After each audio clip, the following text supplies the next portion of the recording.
Welcome back to the Brew Crew Podcast, everyone. This is episode 225, and as I said yesterday, we got a big guest, a big beer, a big episode planned for you. We weren't able to do it yesterday, but we were able to do it today. We're coming at you Tuesday, like the old days of the old podcast, the BCP. I won't even repeat the name. We used to do those on Tuesdays, but we do the Brew Crew Podcast on Mondays now, but we're on Tuesday now. Do you ever worry that now that you're on YouTube, that someone might have you on a big screen TV and they might pause you at a moment where you look bad? No. Well, I do constantly. If I'm looking in an upwards direction or something and you pause your iPad, I probably look like shit. So somebody's looking up your nose, your nostril holes? I don't know, like my eyes are all like uneven or something. Oh. You know? It's not, I don't really actually worry about that, but it's funny to think about because I was watching this Netflix show earlier, which, by the way, you would absolutely love. What is it? It's called, I think it's called Kunk in the World or Sunk in the World. It's C-U-N-K. I think it's the woman's name, and it's a mockumentary, but it's true facts, but she's a comedian. And so it's very funny. It's about the history of the world. Anyway, I'm not here to talk about that. We're here to talk about SFIL, the big guest of the day. Welcome back, SFIL. It's good to be back. Get ready to learn some shit. All right, I know my mom was probably expecting The Rock because I did tease on Facebook that we had a big guest. Yeah. So other than my mom, who probably was expecting Dwayne Johnson. Well, I've been working on... Everybody's probably pretty surprised. I've been working on my bod. I'll reveal my stunning six-pack maybe later in the episode after we have this.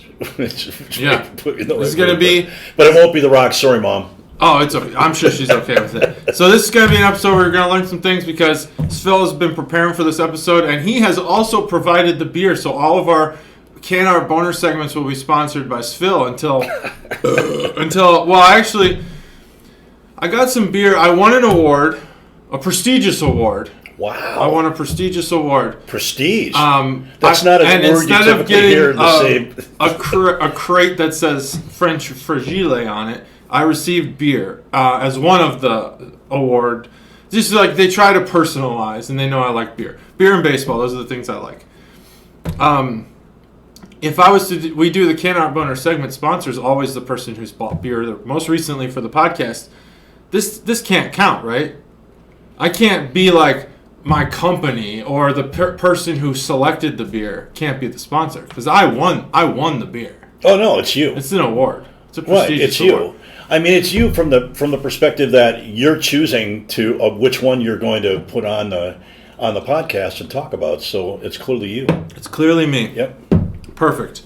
Well, I don't know. You want to start off with any words? Do we want to jump into the beer? What do we want to do? I'm really excited. This is something I've been looking for and waiting for a while. When we last visited the Barrel House, the place that that's kind of the home and Advent Calendar Central for the Brew Crew podcast these last couple of years, they were raving about a beer that they did not have in stock that apparently is fairly hard to come by, a series of beers that a small brewery called Anchorage Brewing Company makes, and we were all excited about it. They were raving about it. They were talking about how they're the kings of IPA, nobody touches them, and all that stuff, but we couldn't have any. We couldn't get our hands on any to put some in the Advent calendar. So we've been kind of, I've been thinking about that ever since. And I was in the Barrel House just last week and happened to ask them, hey, what's new in stock? And they said, we just got all these beers from Anchorage Brewing Company in, and there's a ton of them, and they're all really great, but they're running out quickly because some of them, including one of them that I got for us to put on the podcast tonight, is probably one of the best beers they make and have ever made. It's a limited production release, and it's a lot more expensive than an average beer. Way more. It's more like expensive bourbon. I think Matt might be expecting Utopias, but other than him, I think we left people hanging pretty good with the Facebook post. Oh, wow. Cool. Like, have you heard of Utopias? That's the Sam Adams one? Yeah, I have. I think that would be the thing that Matt was expecting. But Matt and I had discussed that, and if we ever get our hands on one, we'll have it together. Oh, my gosh. As far as I know. Yeah, that'd be a great beer. To my understanding of it. So this beer, I had never heard of it before. I was educated, as often I am when I go to the Barrel House. Extremely knowledgeable folks there, Yeah. and their variety is stunning. It's sick. It's ridiculous. But the first one we're going to open is a really special beer. It's a barley wine called Bleed Out. Bleed And Out. I'm going to have John do what he's so famously good at, which is talk more about the can art boner segment, and tell you a little bit more about that. But this particular beer is a barley wine. It's an imperial stout blend, but it's a barley wine, and so we'll talk a little bit more in depth about the details of a barley wine. What is it? And all that stuff when we pop this baby open. Yeah, let's get it open, and then we'll get into heavy discussion. Do you want to do the honors? Or? Sure. So you probably have to get the wax first, right? I do. I don't know how It's that got works. this little thing Does it on have a here, pull tab? this little handle. It's got some wax on there. It's a regular sized beer. It's not even a tall boy, but it's I think it was $65 for the beer. You're supposed to be able to just pull on this thing and have this thing come off, but. Yeah, sometimes they're a little difficult. We can get. I got a pocket knife in the other room that I can go get, as long as you're willing to talk through it. All right, yeah, just keep everybody entertained, and I'll go get my knife. All right, let's see if I can work on this. Phil needs his Wheaties and his spinach today, apparently. That's what that's supposed to be, but it ain't coming off. Anyway. Let's see if this will work.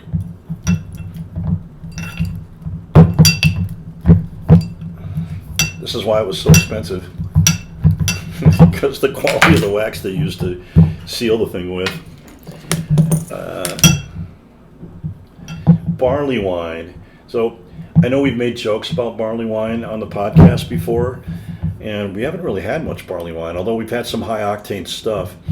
Barley wine is typically, I guess they consider it anything between 6% and 12%.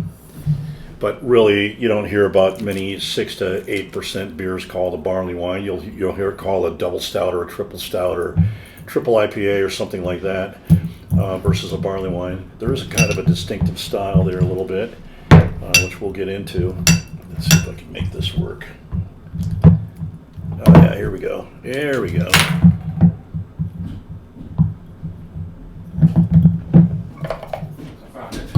I think I almost got it. Oh wow, look at you! You already got all of it taken care of. Oh, that's good. Well. So if you're a fan of the show and you watched our Christmas special, so we've had a few barley wines on the podcast, but we've also the beer that we had in the first Advent calendar that we all got here in the bar for. Oh, that's right. Oh wait, was that here? Yeah. Yeah. That was a barley wine. That was very delicious. Right. I don't remember what it was called. That was my favorite. That was my favorite beer of the year. Yeah, that was pretty much everybody's beer of the year. Fantastic. It was a 5 pretty much all around. I'll find the name of that. But yeah, so we've had a few other ones on the podcast, and I actually could pull up the spreadsheet because Matt sent it to me. But yeah, so I don't know what you talked about other than nothing except for I wanted to kind of hold off for you to get back, but I did say that a barley wine is typically they consider a barley wine anything between 6 and 12%.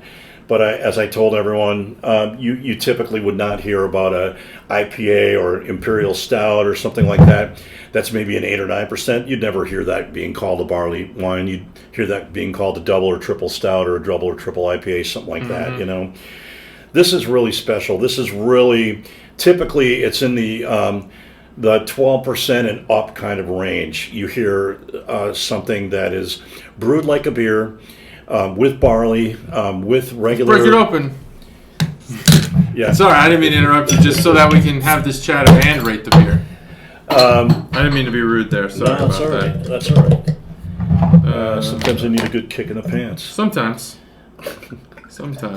Wow, look at this. Look and at I'll that. be the one to do it. And you would be. All right. I got this spreadsheet here in my email. One of the few that I would allow, actually. So you can see it's definitely imperial stout quality. It's very dark. very inky. It's got a real coffee-like, very small little tight head to it. A couple drops left for you. Yeah. All right. Let's put that. Let's get that baby in there.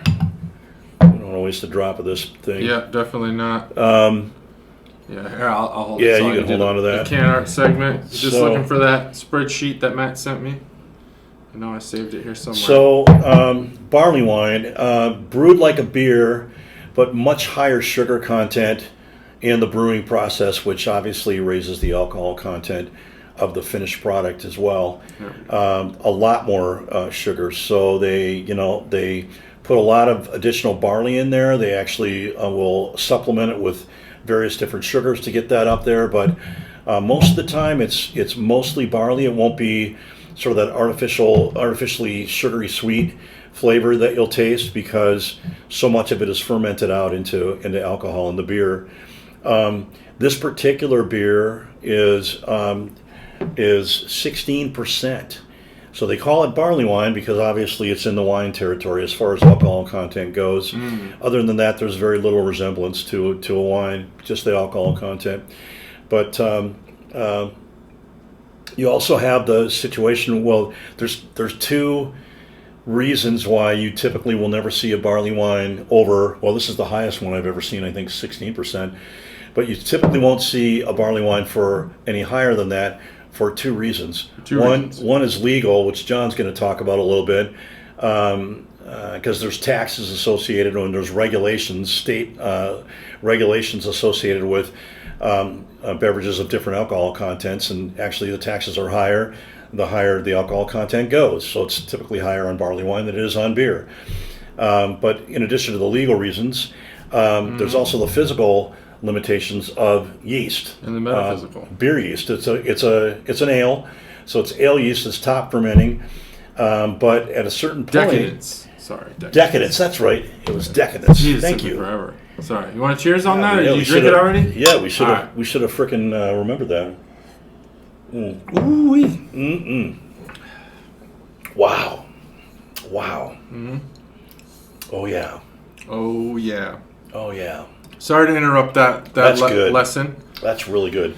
So, but the physical reasons are that beer yeast, once the alcohol content goes to a certain place, and this is true with all yeast, like even wine yeast, right? When the fermentation process reaches a certain alcoholic content, it'll start killing off the yeast. So as the yeast die, they stop fermenting. So you can't, physically get above a certain alcoholic content, because that alcoholic content will kill all the yeast and stop the whole fermentation process. So at least for primary fermentation. Mm-hmm. So those are kind of the fun facts to know and tell your friends. There's two styles of barley wine. There's an English style, which was the original style. They used to call them old ales back then. They're the same thing as barley wine, very high alcoholic content. And there's the American style.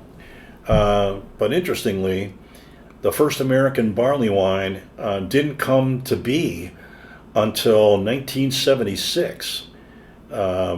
Amazingly, Anchorage Brewing Company in San Francisco made the first barley wine, true American barley wine, and it was called Old Foghorn. I remember having that too. Old Foghorn. It's really good. Foghorn Leghorn. Remember him? Foghorn Leghorn. You're right. Southern accent, man. Well, he was a rooster. Yeah. Kind of a cock. He was. He was a real cock.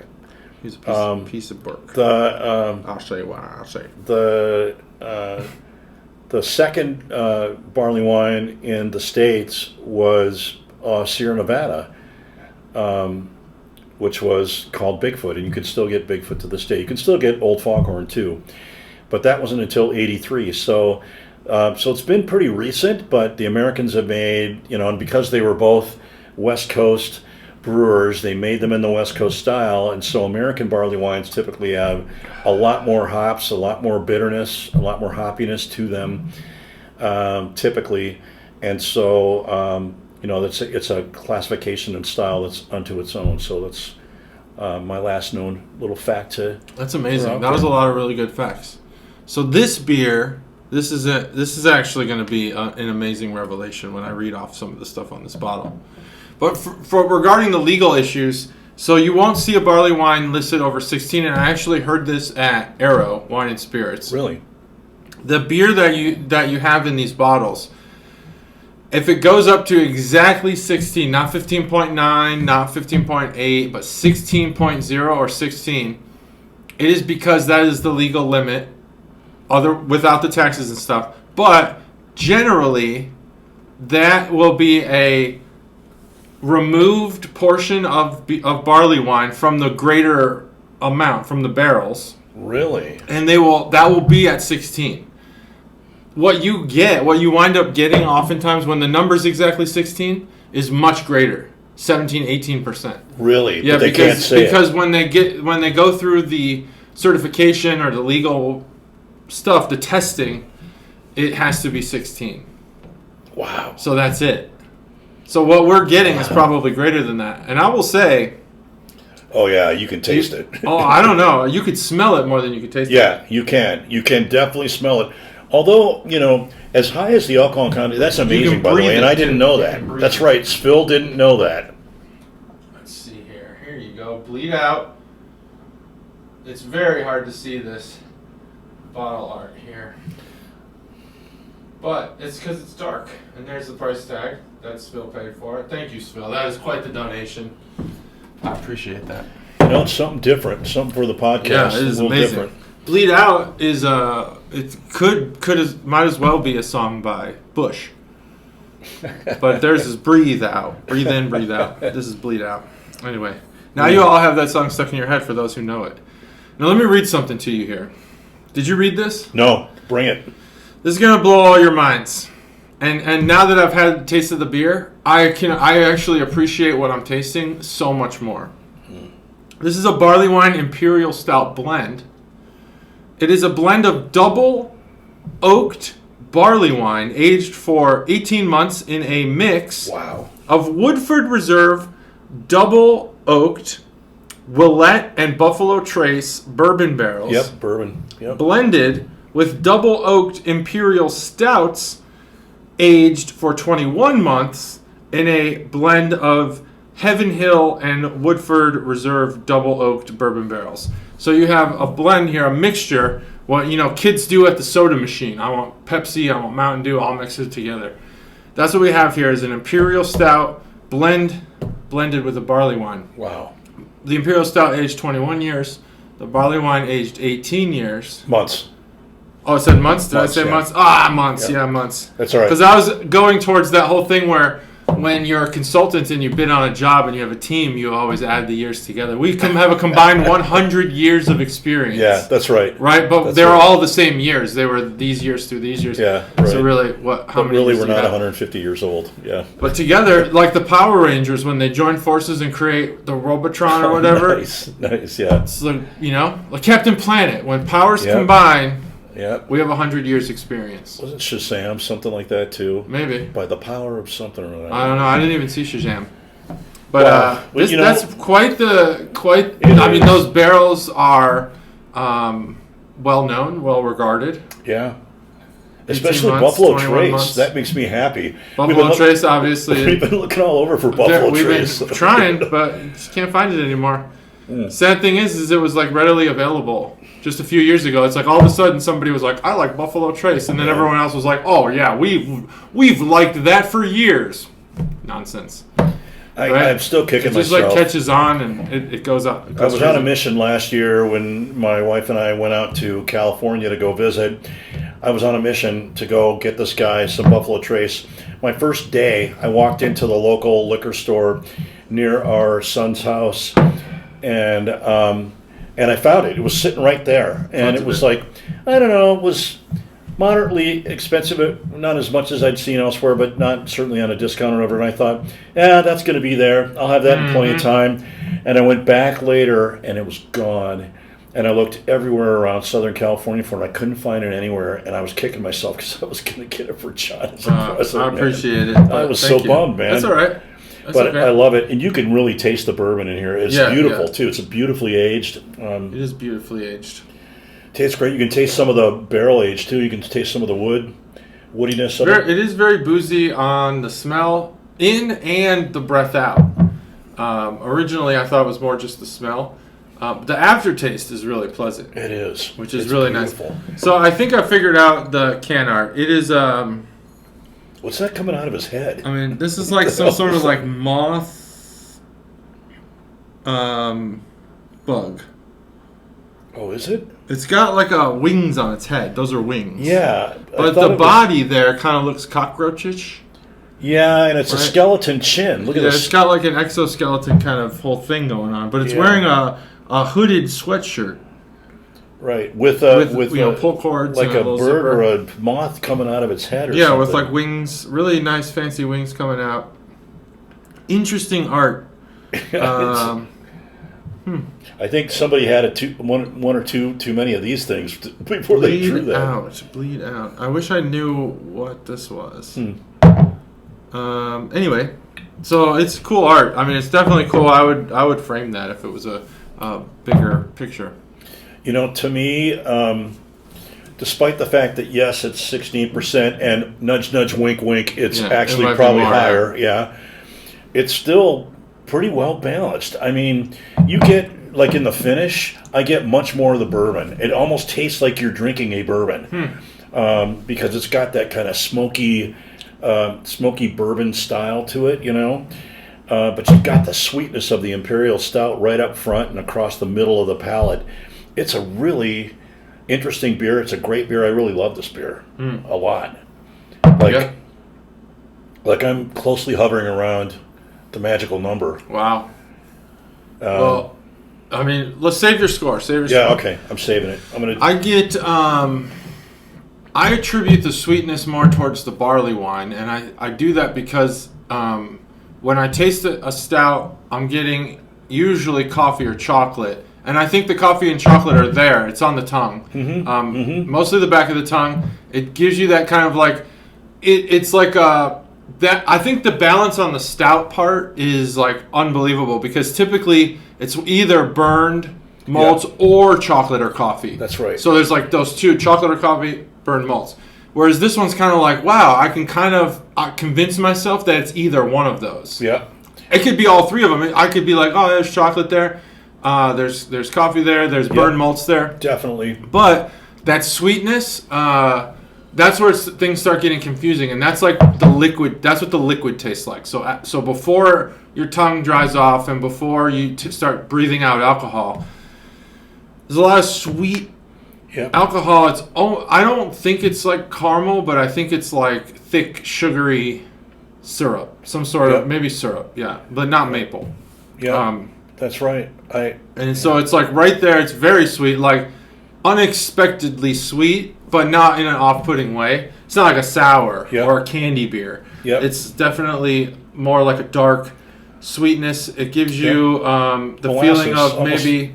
Almost like molasses, I'm thinking. Maybe a little molasses, but I think maybe even, I don't know, molasses, is that sweet as much as it is bitter? Yeah, it is.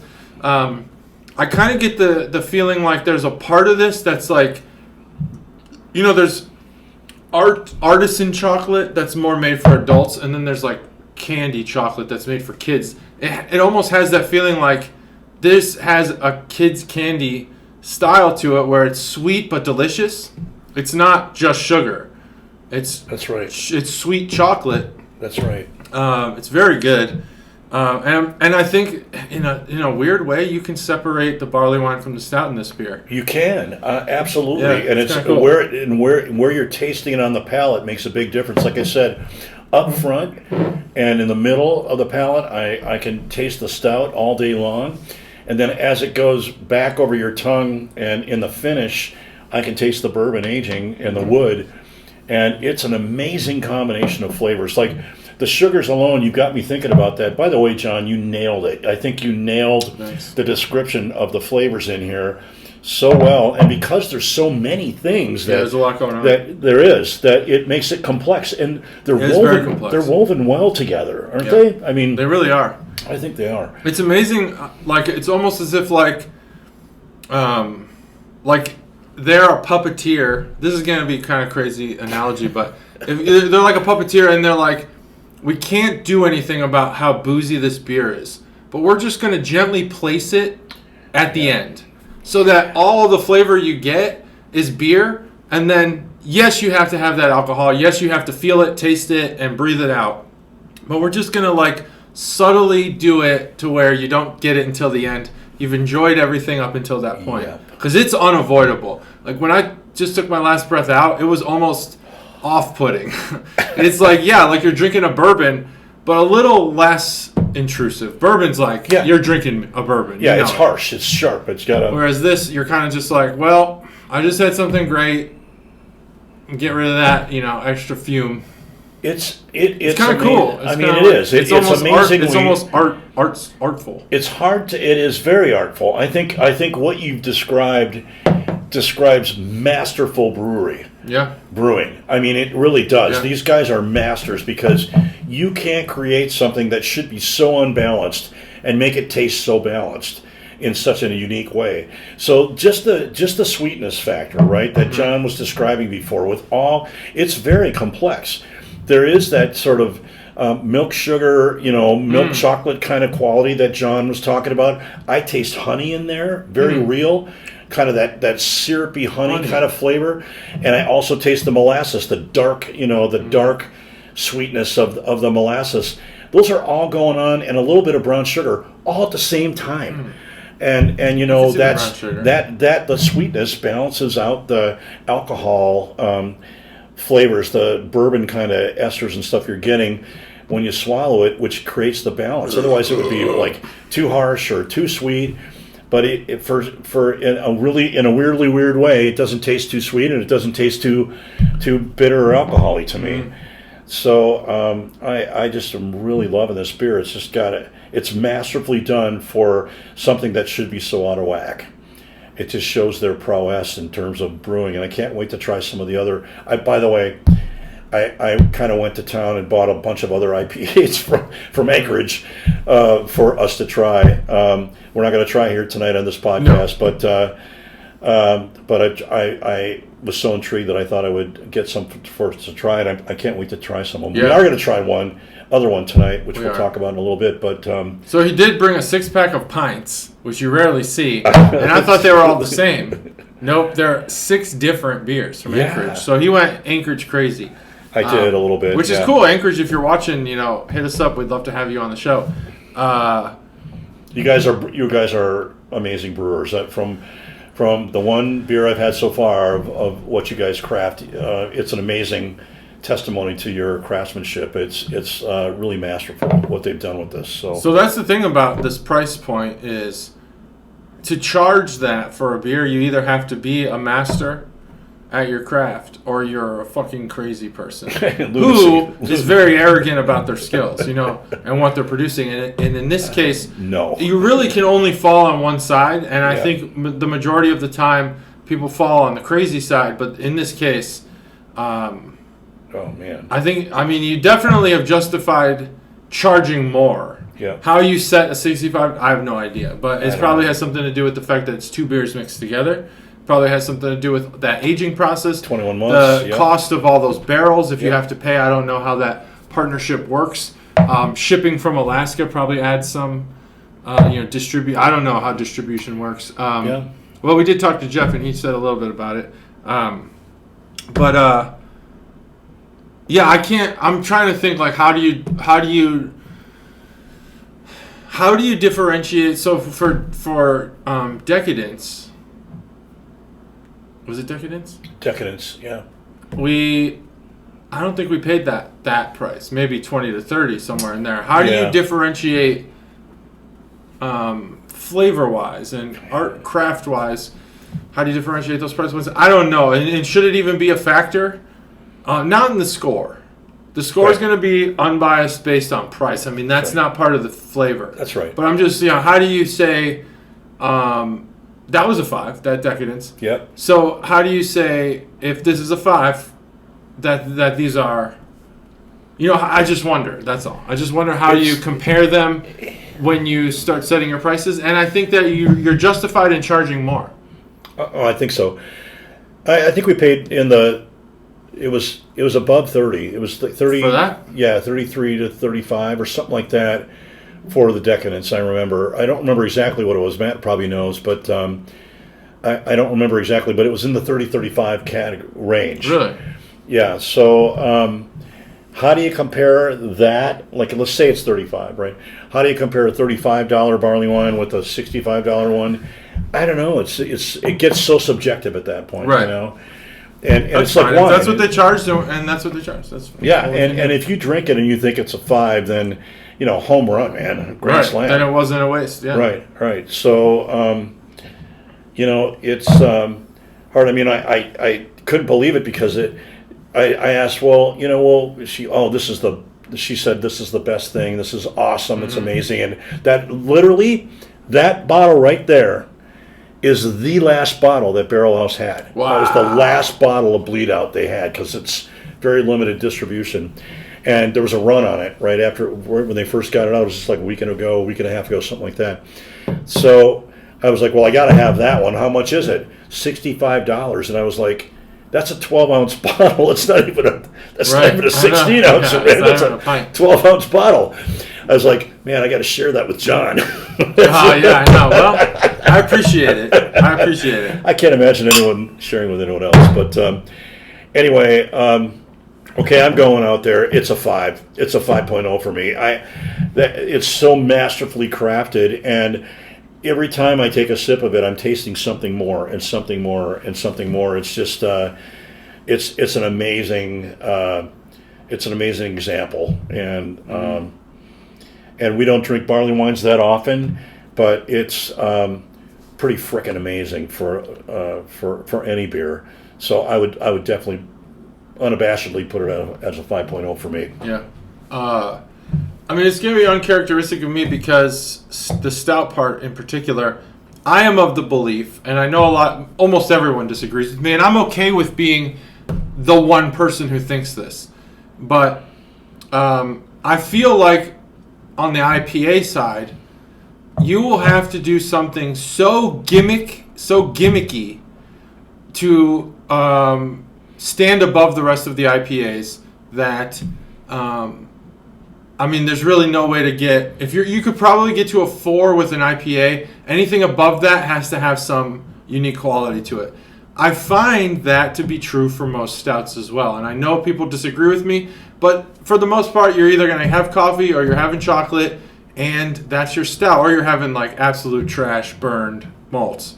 And in that case, it's a lower score. But if you're getting like a good chocolate, good coffee, I don't get why people are going to the moon for these stouts. The way you elevate it is by doing something else. You got to add something to it. And in this case, they've added the barley wine. I also haven't had enough barley wine to form an opinion like that. I've had a lot of stouts. I haven't had a lot of barley wines to form an opinion like that. And in large part, barley wines are boozy. Yeah. Not only is this beer a 5, but this might be the best beer I've ever had. Wow. And I've had hundreds and hundreds of beers, maybe over 1,000. This beer was so thought-provoking and so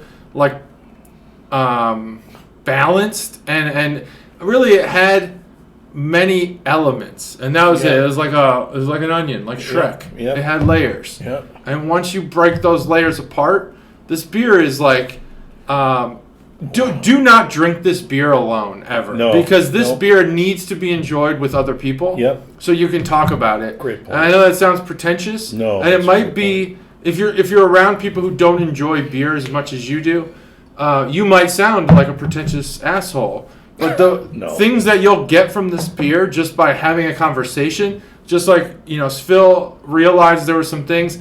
I realized when he said honey, I was like, wait a minute. Or I don't really taste the honey, but when you said brown sugar, I get it. I get the brown sugar. So it's like, don't drink it alone. Buy this beer. It's worth the money. That's really all that matters. Can it compare to the $30 barley wine that was also a 5? Yeah, probably, but that should not play into the equation. This beer's a 5. It's unbelievable. It is amazing. Yeah, this has got to be one of the top beers. I think that I've ever had, and clearly anything from I'll be so bold as to go all the way down into the IPAs, the stouts, the triples, the doubles, the triples, all of those. This is clearly up there in the top 2 that I've ever had in my life. So top 2. The one beer changed my life, and that was Branch and Bones Peach Tea Berliner Weiss, and that was the beer. I know it sounds unfancy, but that was the beer that made me realize that like there's a spot for me in craft beer. Like I can be a member of this craft beer conversation because that beer was unbelievable, perfect. It was perfect. It was peach tea. There was no beer in that beer. It was so good. Branch and Bone is so good. Hands down, until today, the best beer I've ever had was peach tea Berliner Weiss. Wow. Still in the conversation, but I can't even say that the complexity of that was much less than this. So what top two? You say top two. Is there one in mind? Well, I was thinking Decadence. Safe? Decadence was very good. I was sitting over there. I know right where I was and where we were. And it was one of the last beers we had. Not the last beer, but 2 or 3 from the end maybe that day. I can tell you exactly what day it is. And it was 2 years ago. Yeah, the Advent calendar 2 years ago. And I'll never forget it. It was definitely one of those memorable moments. Decadence was the 14th, actually, of 14th December, so beer? it was right in the middle of the Advent calendar. Oh, it was. 14 days in, obviously 10 days till Christmas. And that was the day we had it here. But that was a magical moment for me. It changed my whole perspective. I'd had Old Foghorn when Anchor came out with Old Foghorn. I had it. I loved it. I thought it was a great beer. It doesn't hold a candle to this. Then I had when Sierra came out with Bigfoot. I was like, well, I like Foghorn. Let's see what Sierra has an answer to that. It took them 7 years to come out with it, but let's see what they have. And I liked Bigfoot too. It was very hoppy like Sierra. I thought, well, okay, that's good. It's different than Anchor. Anchor's typically a little less hoppy, but I liked them, right? Neither of those even comes close to this. This thing just is, it's amazing. I keep tasting new things. I mean, I just had a sip while John was talking, and it was so smooth going down, and then had that bright little burst of happiness almost in the back of my throat. With the little bourbon flavor, not overpowering at all, like John said, and just so perfectly balanced. I mean, they've done a masterful job. I can't say that enough. It's just I'm just really blown away by this beer. If I could rate it higher than 5, I would. I gotta take the sticker off the bottom of these dollar store glasses, by the way, because Matt doesn't like that the stickers are on the bottom. I could go to the dollar store and buy 12 more for almost no dollars at all. But I have to have this. Oh, by the way, nothing you said and just what you had said earlier, nothing that John said was pretentious in my mind. Really? What I'm about to say is probably going to be a little more pretentious than that. But I would say if you're spending this kind of money on this kind of a beer, absolutely drink it with someone else. You need to share it. John's I agree. That's not pretentious at all. That's not pretentious at all. That's actually nice and friendly. But he's about to shit on me for the glass. Right? No. What I'm saying is, if you're spending this much, make sure that the person you're going to be drinking it with has the ability to appreciate it. Oh yeah, definitely. Right. I mean, if not, I was gonna don't say bother. That. I was gonna say that. And I don't want to say. I mean, there's lots of great beers to introduce friends to that really aren't very beer savvy. This isn't one of them. This is for someone that can actually discern great beer. We've all been in a situation where we're enjoying something that we take, like a hobby of ours, and somebody's there who you want to include. You almost feel like you have to include in whatever that activity is, whether it be enjoying a baseball game with someone who doesn't enjoy baseball. Maybe you are a cigar smoker or just anything that has an acquired taste to it. Or coffee is a good example because everyone likes coffee, but only certain people really like coffee to a level even that I'm not at.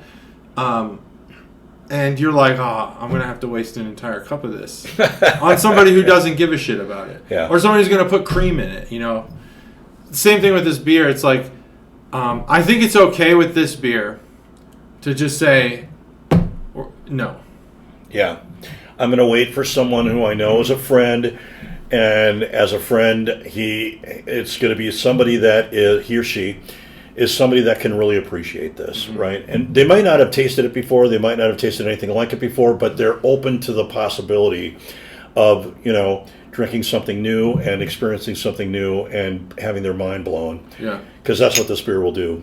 I really thought you were going to go for the bulb glass. Oh, no. Because we talked about before we hit record that we should have... I don't have the proper glassware, and I recognize that. That's okay. That I need I know to have what to that. get you for Christmas next There you year. go. Because my birthday's even, Your birthday's coming up, yeah. So I didn't have the proper glassware for this beer, and however, I don't think it hurt.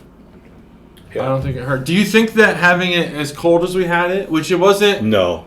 It wasn't like 34. It was probably a little higher than that.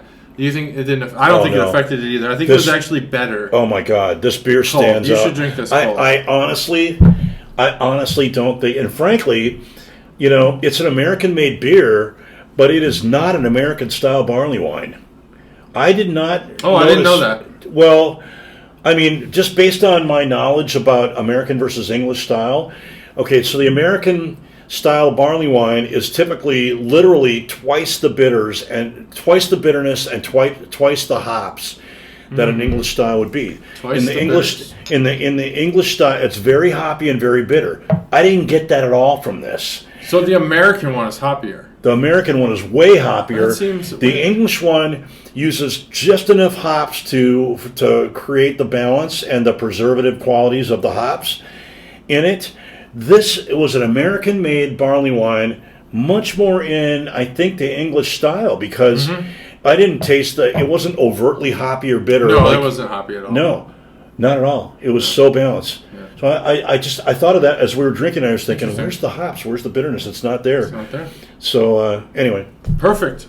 Well, let's get into the next one. Let's get into the next one. I got you a clean glass here. Again, I tried to get the sticker off because I don't want people to get mad about it. I'm sorry I interrupted. You were talking about the glasses. Yeah, just that's it. We didn't have the proper glassware, but I don't think it affected it that much. No. And I do need to have some more glasses, but I think a lot of that's for aroma, Yeah. like wine. And we think smell so. the beers and then we move on and drink them because We do. that's what we do. So if all we're missing out on is the aroma on that beer, well, I don't think we missed out on anything. Uh-oh, John, I might have to help you. Oh yeah, point that away. I might need you to help me on that. Oh yeah, this is a tough That one. thing's in there. You're gonna have to wiggle it just a little bit. You got it. Yep, got it. That thing's in there, man. There you go. Yeah. Oh, that sounded good. You want Nice. to do the honors here? Since you bought them, obviously, again, sponsored by SFIL. And I forgot to mention, because I didn't see it before, the art on Bleed Out is done by Massive Face. That's the name on there. And as a podcast that embraces can art, we try to mention the artists whenever we can. I do want to say, I also collect baseball cards. And Topps, the company that makes most of the baseball cards, they have an ongoing series where they invite artists to do their rendition of famous baseball cards. And I typically get in on buying those because I like that set. Massive Face, you should inquire about that with Topps, because your art in baseball card form would be fantastic. That art is amazing. It is darker, as John mentioned before, but it's very unique and very different. I've not seen any beer labels like that before. It's foamy. Yeah, it's a little on the foamy side. All right. Well, cheers. I'll probably have Cheers. to wait just a second to Yeah, drink that. But yeah, I it's will. a little bit. This is Stop the Car. Did you already mention that? No. Is Saison, fermented in Missouri oak foeders, and a foeder is just a massive sized barrel. Yep. With, you might have to pronounce this one, Brettanomyces, naturally carbonated. Brettanomyces, is that word? Yep. What does that mean? That's the That is the philosopher. no. Brettanomyces That's the yeast. Philosophices. That's the type of yeast, which is really unusual. I've never seen a yeast actually published That's on the it. yeast, huh? Oh, yeah. yeah. So, you know who publishes their yeast a lot is Wolf's Ridge, I believe. Oh, really? Wolf's That's Ridge interesting. has some sweet-ass shirts, by the way. To counter Matt's Ohio is the worst state shirt, they have a cool Ohio shirt. Wolf's Ridge, it's like Wolf, and then a beer, and then Ohio. I like that. This is a cool shirt. I need some brewing shirts. I don't have any. You gotta brewing get some brewing t-shirts. shirts. We go to breweries. I mean, you gotta buy a shirt when we go. We gotta Crooked go. Handle. You gotta get a Crooked Handle shirt. Crooked Handle. I should have done that when we went there before. We gotta get you some shirts. So let's go to some breweries. Do the Ale Trail. We gotta do it. We gotta do it. We gotta do it. So this is a Saison. And Saison is gonna be like your kind of more farmhouse sour. That's kind of how I think about it in my head. The naturally carbonated can sometimes be super carbonated. It can sometimes be very little carbonated. But I like to imagine the class that a Saison falls into might be the same class that a mimosa falls into when the restaurant is cheap and waters down their orange juice. So you have like a light orange juice champagne thing going on, you know what I'm saying? So, dude, you're awesome. Does that sound right to you? Yeah, you are classic. You are so classic. John calls it like he sees it. I calls it like I see it. I can't say that I would disagree with any of that, what that he just said right there. I mean, I've had watered down mimosas and they taste like Saisons. Watered down. See? Already. All right. It was only a half a beer. Phil came to the house. First thing he said to me was, all I've had today was 4 saltine crackers and a cheese stick. And I'm like, okay, like 4 saltine crackers. That's a weird... 5. It was actually 5. That's an even weirder number, an odd number of saltine crackers. No peanut butter or anything, just plain saltine crackers. I don't know, though, if you were to ask me of all the people in my life that I know, who would be most likely to eat just plain saltine crackers, I'd probably select you. Well, either you or your wife. Maybe my wife her more than over me. you, yeah. Yeah, my wife as someone who would me, eat plain saltine crackers. Because who eats plain saltine crackers this day and age when you got peanut butter everywhere? I like to have cheese on them. Cheese would be good too. I had cheese on them. You big Cheese Whiz fan? The cheddar. On Cheddar's the cheapest saltines, I'll go. Those are good. Yeah. You won't go to Cheese Whiz? No, I won't. There's a lot of people in Wisconsin watching right now. There was a point in time where somebody said, really read the label. Do you really know what you're eating? It was Cheese Whiz. No, I don't know. It's cheese. No, it's not cheese. What is it? Well, read the label. I read it, and it was a petroleum product. Yeah, it is. It's plastic. I'm like, I'm not eating this But a lot anymore. of things we eat are plastic. Really? That's just disgusting. I have bad news for you because I love and I will not allow myself to stop doing is a Shamrock Shake. What's wrong with that? It's petroleum. What? Yeah, Shamrock Shakes. Oh, no. McDonald's shakes as a whole are plastic. Oh, Jesus. Oh, no, I don't want to hear that. Yeah. I love Shamrock Shakes. But there's nothing to not love about them. Drink it, dude. Oh, God dang, man. That's disgusting. It's okay. It's okay. It's not disgusting, though, because they're delicious. Saison, besides the watered-down orange juice mimosa. But a Saison does have a little bit of... It's sour-like, right? It is sour-like, but it has like a bitterness to it that's... what is that? What am I tasting here? What is that? That's yeast, right? Well, it's two things. There's yeast and there's hops that add to the bitterness of it, right? Yeah. So that's what you're tasting. The bitterness does impart some or the maybe yeast there's hops there, yeah, but the yeast it gives it that there's a certain profile of a European Pilsner that American Pilsners do not have. And that is in this beer. Yeah. That European Pilsner yeast is in this beer. That's right. Along with the cloudiness, which also comes from a lot of it comes from the yeast, the fermentation process, right? Or your watered down pulp orange juice. Or your watered down. Do you drink your orange juice with pulp or without?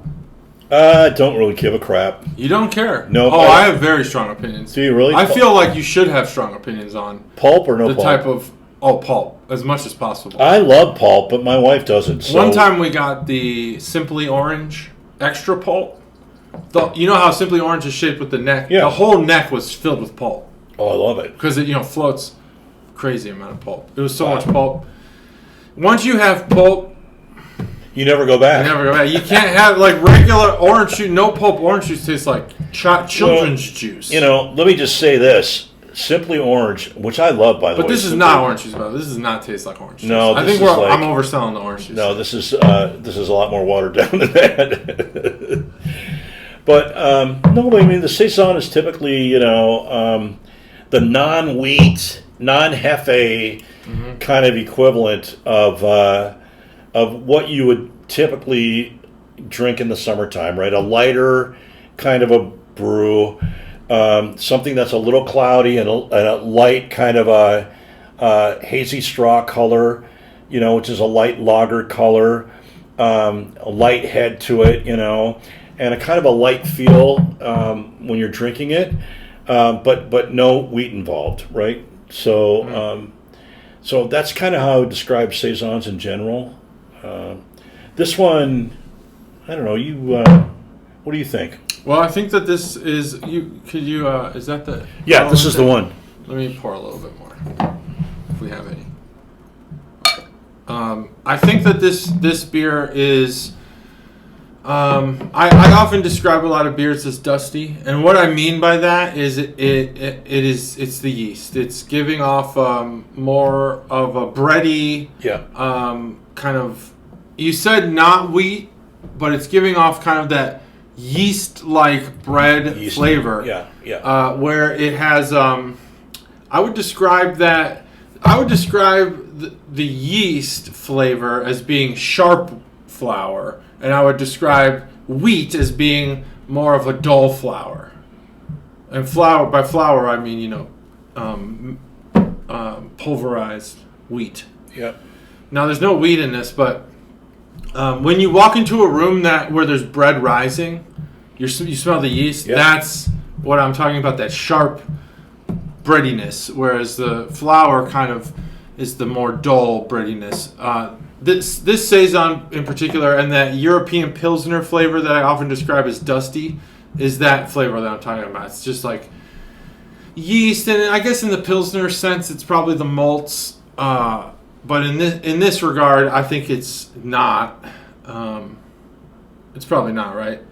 Yeah, I don't think of this as a Pilsner style as much as a... Well, no, it's probably the yeast more than the malts that I'm tasting. Yeah, exactly. Well, I'm thinking of lager. This is a very lager style to me, and that's the yeast. I mean, the yeast imparts a lot of that. It's bottom fermenting and creates the cloudiness, and it has that very bready quality that John talked about. That's but there's a sparkle to it.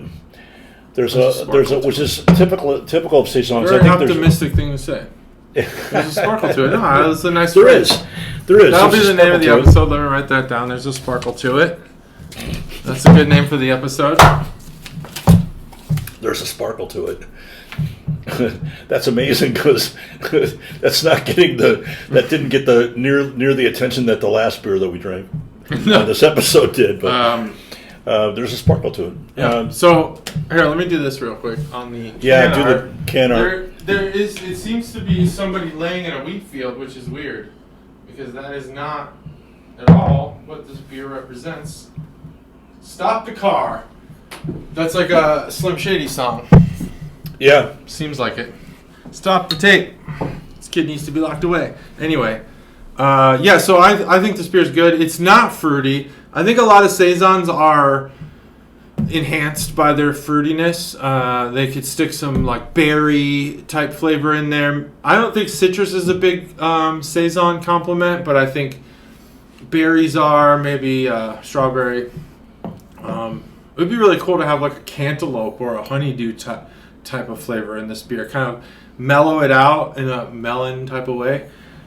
Give it more of a, I don't know, like it's got that sharp yeast. I think you take a melon, and melons to me are like the smoothest fruit, whereas like strawberries and certain other fruits, kiwis, they have like a distinct flavor, whereas melons are kind of like, hey, we're just here for the party, you know? Yep. Like we're juicy, and that's what you're gonna get. I think this could benefit from that. A honeydew in this beer would be like pretty freaking sweet. Yeah. In both sweet, literally and figuratively. But I don't hate this beer. I just don't think that it has enough character. Like we just drank this beer and we gushed over it for 30 minutes. So part of the score is going to suffer because of that. I also feel like the identity of this beer is lost. In its and probably in the technicality of brewing this beer. It's just like we have to do these things. Boom, boom, boom, boom, boom. And in that's just what a Saison is. Yeah. I mean, they suffer from the same thing that makes it, really quality beer, actually. Sure. Yeah, yeah. Ironically, which is that they have committed to the Reinheitsgebot to brewing quality principles of the original lagers in Germany to do this. So there's a certain, you can only use these ingredients. Yeah. It's got to be kind of that pure, kind of real base level stuff, right, which makes for a really great lager, but a really nondescript Saison, to me. Sure. I mean, if they had a little grapefruit it's in almost there, like, death by 1,000 compliments. It's I know. You've brewed a fine beer. Yeah. You did a great job. A fine beer, right. But a fine beer. A good... A beer that lives by the standards, and goes no further, yes, is a 3.5 beer. In most cases, I mean, you've done a good job. It's no insult, right. But how can you elevate this beer?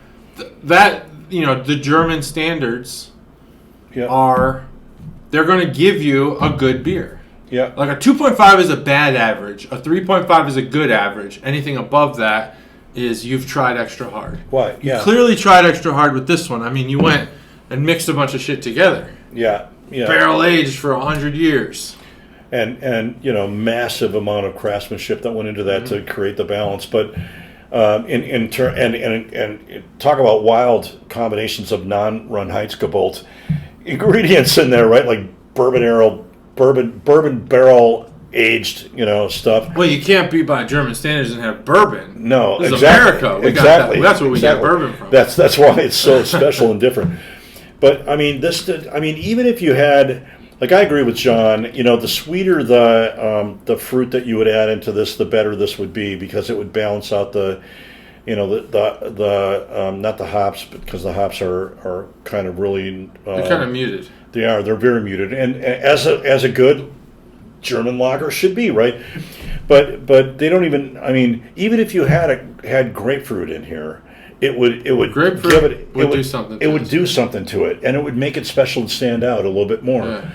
But I'm really gonna hunt for a honeydew. But the honeydew, I think a honeydew would really do a service to this beer. I can almost feel it already. I can almost taste it already. Man. Like this backdrop with a honeydew.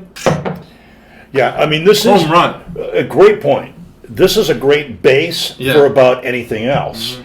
But unto itself, it's just a kind of it's good. It's above average. You did good. Yeah, it's good.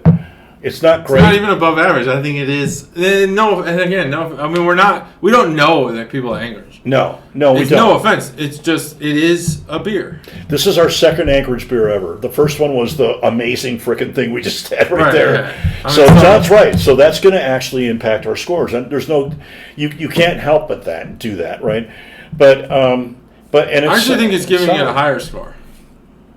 To me, I think it's giving this beer a higher score, which is making me start to think maybe I need to bring it down a notch.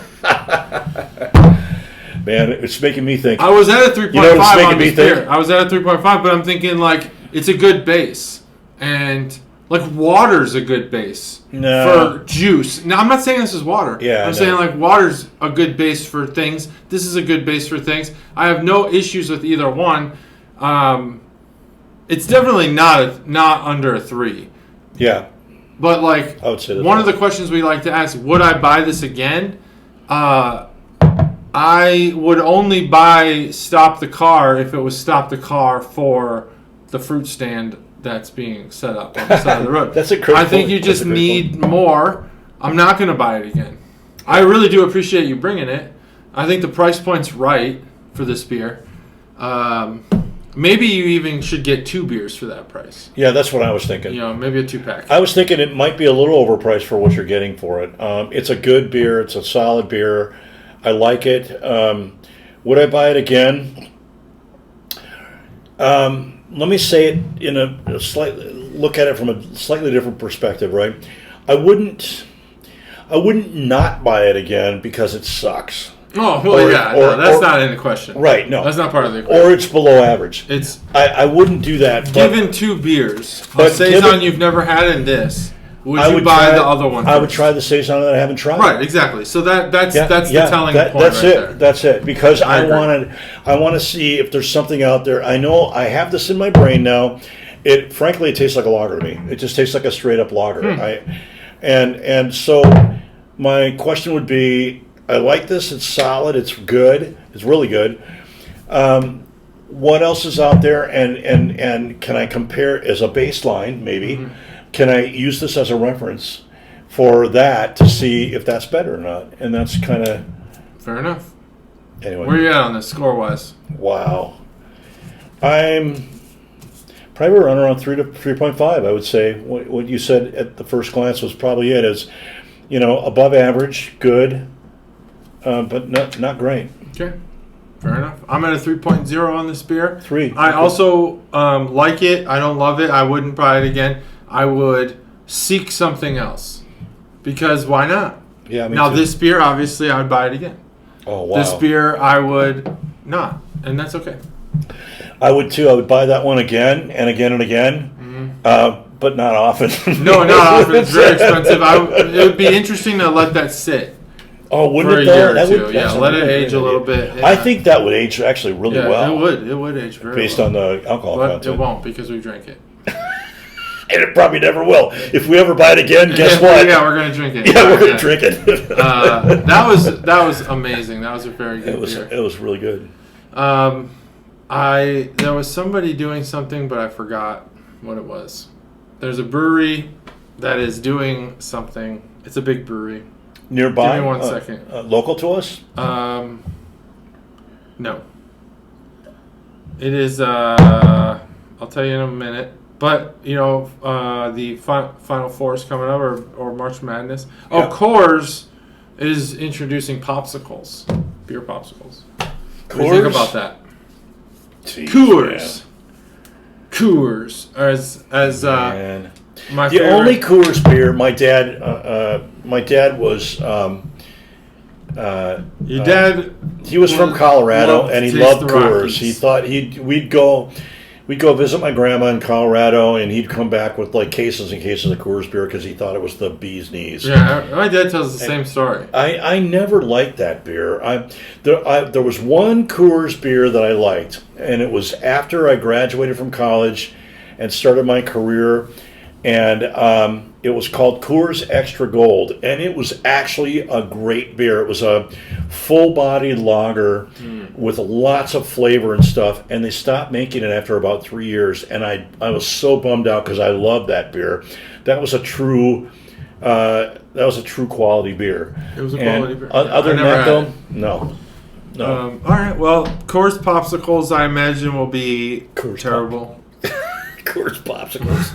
What the hell can they do with a poor Coors Popsicle? Well, I mean, Coors, if there's one thing they've mastered, it's the cold identity. It's brewing cold and it's transporting cold. That's the reason why it took Coors so long to get nationwide, is because it needs to be cold. I have seen gas stations with Coors on the floor, which is like fucked up kind of because it's supposed to stay cold. Seriously. But because they've mastered that process of refrigerated transportation, which, I mean, who hasn't at this point? Yeah. I think they're ready for popsicles. But is the world ready for a Coors popsicle? No. I mean, what do they flavor the popsicles?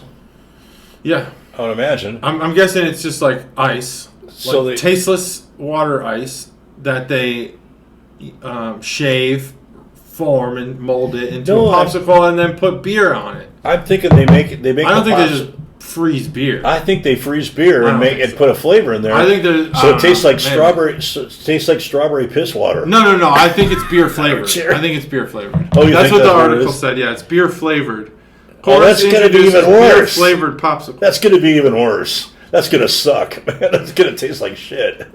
Yeah, no one wants that. Sorry. My biggest fear of being on YouTube is having some of my professional colleagues see me in this mode. This is cool, man. This is what you miss with remote work, is that what's happening here is what you would do with your work colleagues after hours. That's true. That's true. I think there was a period there where it started to be kind of like faux pas to go out after work. Yeah. But that's back now. I think Thank people God. are starting to go out again and say, like, I'm going to go have a drink with my coworkers. Like, it used to be like, I got to race home at 5. Yeah, because we got to put Because the mask everything's on. got to go. Oh, I got to do family stuff. And, yeah, of course, we got to do family stuff. And, like, when baseball season's in, I don't have time for anything else. But in the winter and stuff, yeah, we'll go out for beers and stuff. That's a good So point. I don't think you're doing anything weird. Like, you're literally educating people on the beer. If your coworkers saw this, I think they'd be impressed. I don't know. I hope so, but I hope more that they don't ever see it. I understand. Yeah, I don't know. It's really weird. I don't know why I think that way. Actually, Here's the thing. I don't think my colleagues would see the side of me. This podcast is for audiences who enjoy beer or enjoy our banter. And I don't think that if you don't like beer, you would even come across this podcast. That's probably right. So I don't think you have anything to worry. And if you do like beer, if your coworkers do like beer and they do come across this podcast, they'd enjoy it because they like beer. I hope so. I think you're fine. Don't worry about it. I'm not worried about it because I'm still on here. So, by the way, hi to Steve and all my other Juggalo Pot bros. Particularly Matt. Hi, Matt. Hi, Matt. Wherever you might be right now. Doing your duty. You're doing your duty somewhere top secret. You'd have to kill us if you told us. But we wish you all the best. We hope you get back to us very soon. And here's to you. Yeah, here's to you. That's it. That's episode 225 of the Brew Crew Podcast. Another epic episode. They were getting kind of short there for a minute, but we brought it back. Then you brought me on. If you want to be on the podcast again while Matt is gone, please hit me up. Let me know either in the comments section of the video or text me if you have my number, email, whatever, and we'll chat and we'll get this going. Thanks, Phil, for joining. Thanks for the beer, Chocolatos. We'll see you next time. Brew Crew Podcast 225. Bye. Yo.